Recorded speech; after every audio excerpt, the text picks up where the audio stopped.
So I just finished the finale of Kenobi, and I wanted to give some initial thoughts. My first impression is that I was actually kind of pleasantly surprised. I thought the saber fight was better this time. I know, there's going to be a lot of opinions out there, but mine is that they did better in this episode than they have in the previous one. I don't like that whole back-to-back thing, but hey, it is what it is. I thought they had some pretty good storytelling moments.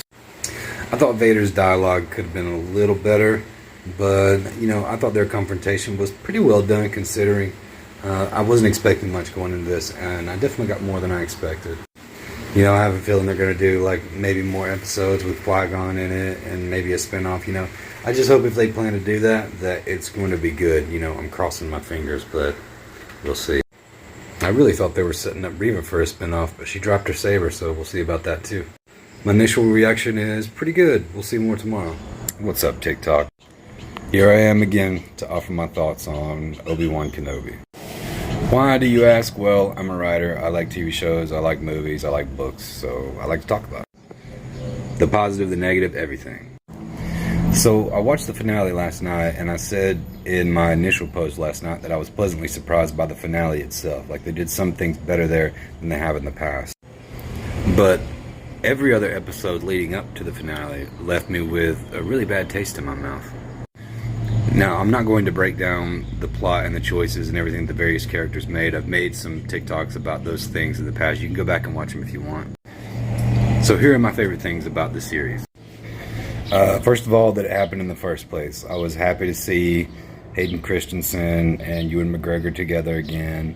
And, they really sort of counted on that nostalgia bait for this entire show, I think. But all the performances, I think, were pretty decent.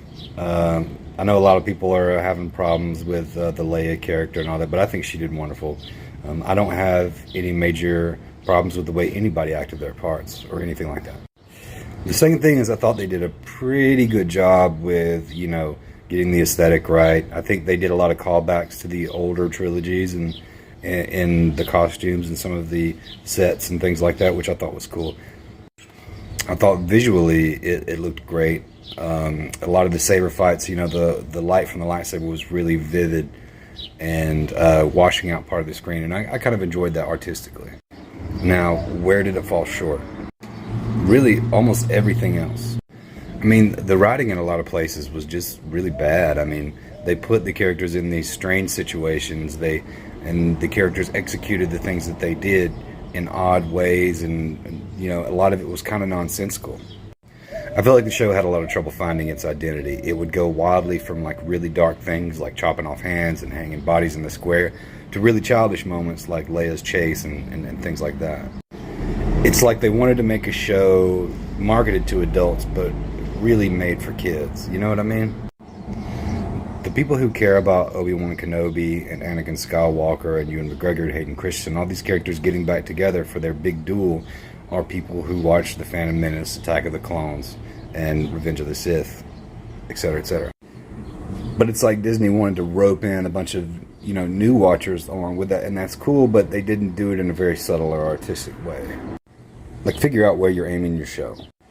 A lot of parts in the show suffered from what I'm starting to refer to as the Disney syndrome. That is, the story kind of speeds up because they want to get stuff in there. The performances are kind of dialed in. There's a lot of CGI, not a lot of feeling. Man, I got to make these things shorter. More in the next one. Continuing my final thoughts on Kenobi. So I was talking about the Disney syndrome in my last TikTok. What do I mean by that? Well, let me tell you. And this is kind of an idea I formulated over, a few different series and movies. And after I watched Kenobi last night, I started to watch Doctor Strange. And so maybe some of the things I'm going to say are mixed reviews of both things.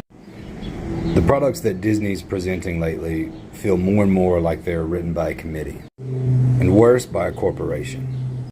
I think there are people involved who, truly love the IP of Star Wars and, the history of it, etc., etc. But I think there are probably a lot of people involved who don't give a shit and just want that sweet dollar to come rolling in. You guys know what I mean. The weird focus on droids. Why? To sell toys.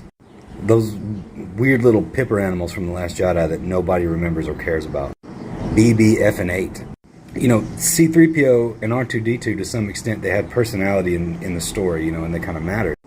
But these other elements don't have personality, they don't matter, and they're not very memorable. They just kind of look cool, and they would look cool in a toy package, you know what I mean?